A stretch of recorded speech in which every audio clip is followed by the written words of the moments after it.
اعوذ باللہ من الشیطان الرجیم بسم اللہ الرحمن الرحیم۔ سورہ عنکبوت کے کل 7 رکوع ہیں۔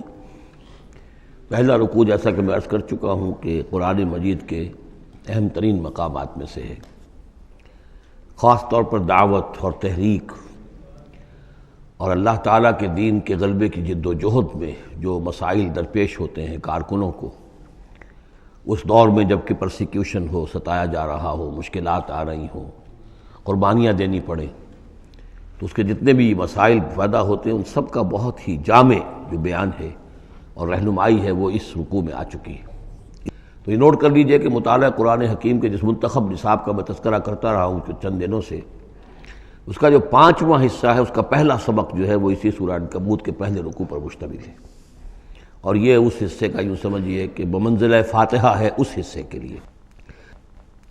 اب جو بقیہ 6 رکوع ہیں ان میں 3 میں انباء الرسل کا معاملہ آ رہا ہے، لیکن ظاہر بات ہے کہ یہاں جو انباء الرسل آ رہے ہیں تو بیچ بیچ میں خاص طور پر یہی جو مسئلہ ہے بیک گراؤنڈ میں جو مسلمانوں کے مسائل درپیش ہیں اور جو اس وقت حضور صلی اللہ علیہ وسلم اور آپ کے ساتھی جن مسائل سے دوچار ہیں، اور جو کچھ کہ کشاکش جو ہے مکے میں ہو رہی ہے اہل کفر اور اہل ایمان کے مابین، تو اس کے یوں سمجھیے بٹوین دی لائنز وقفے وقفے سے اس کی طرف بھی اشارے ہیں۔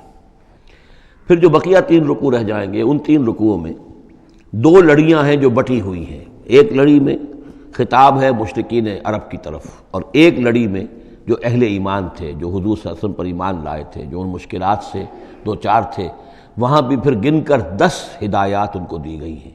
لیکن وہاں یہی ہے کہ وہ بٹی ہوئی ہونے کی وجہ سے لڑیاں وہ کٹا پھٹا معاملہ ہوگا، جیسے کہ سورہ بقرہ میں آپ کو بتا چکا ہوں یا سورہ نساء میں۔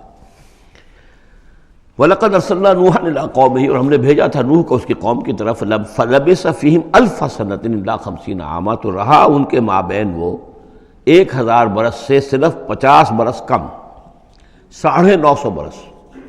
حضرت نوح کا ذکر کتنی مرتبہ آ چکا ہے، لیکن یہ بات پہلے کبھی نہیں کہی گئی، یہاں کیوں کہی گئی کہ اے مسلمانوں تم ابھی پریشان ہو گئے ہو، ابھی اس کے امتحان اور بھی ہیں۔ اور جیسے کہ سورہ انعام میں آیا تھا، اے نبی اگر آپ کو یہ جھٹلا رہے ہیں وَإِن يُكَذِّبُوكَ فَقَدْ كُذِّبَ رُسُلٌ مِّن قَبْلِكَ، تو آپ سے پہلے ہمارے رسول تھے، انہوں نے صبر کیا۔ ذرا یاد کیجئے کہ ہمارے بندے نوح نے صلی اللہ علیہ السلام 950 برس تک صبر کیا۔ تو اے مسلمانوں تم سوچو، تم ابھی سے گھبرا گئے ہو۔ یہ موج پریشاں خاطر کو پیغام لبے ساحل نے دیا ہے، دور وصال بحر کبھی تو موجوں میں گھبرا بھی گئی۔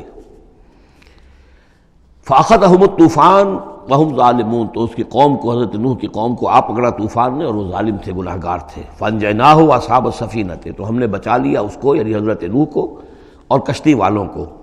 وَجَعَلْنَاهَا آیَةً لِّلْعَالَمِينَ، اور اسے ہم نے بنا دیا تمام جہانوں کے لیے، تمام جہان والوں کے لیے ایک نشانی۔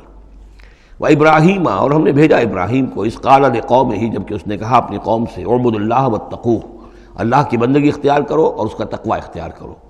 ذالکم خیر لکم ان کنتم تعلمون، یہی تمہارے لیے بہتر ہے اگر علم رکھتے ہو۔ انما تعبدون من دون اللہ اوثانا، یہ جن کو تم پوج رہے ہو اللہ کو چھوڑ کر، یہ تو صرف کوئی بت ہیں، ان کے تھان ہیں جو تم نے بنا لیے ہیں۔ وتخلقون افکا، اور تم نے جھوٹ موٹ گھڑا ہوا ہے، یہ اس کی کوئی بنیاد نہیں، کوئی سند نہیں، نہ عقل میں اور نہ ہی کسی اللہ کی اتاری ہوئی کتاب میں۔ ان الذین تعبدون من دون اللہ لا یملکون لکم رزقا، یہ لوگ جنہیں تم پوجتے ہو اللہ کے سوا وہ تمہیں رزق نہیں دینے کا اختیار رکھتے۔ فابتغوا عند اللہ الرزق، تو رزق تلاش کرو اللہ کے پاس، اللہ سے مانگو رزق، اللہ سے اپنی مشکل کشائی کی درخواست کرو، اللہ سے اپنی حاجت روائی کے لیے دعا کرو۔ وَاعْبُدُوهُ، اور اس کی بندگی کرو۔ وَاشْكُرُوا لَهُ، اور اس کا شکر ادا کرو۔ الیہ ترجعون، یقیناً اسی کی طرف تم لوٹا دیے جاؤ گے۔ اب یہ ذکر حضرت ابراہیم کا کر طویل جو ہے ایک جملہ معترضہ آ رہا ہے کہ رخ موڑ دیا گیا ہے اس وقت جو کشاکش ہو رہی تھی حضور کے اور مشرکین مکہ کے درمیان، اب ذکر اس کا ہو رہا ہے۔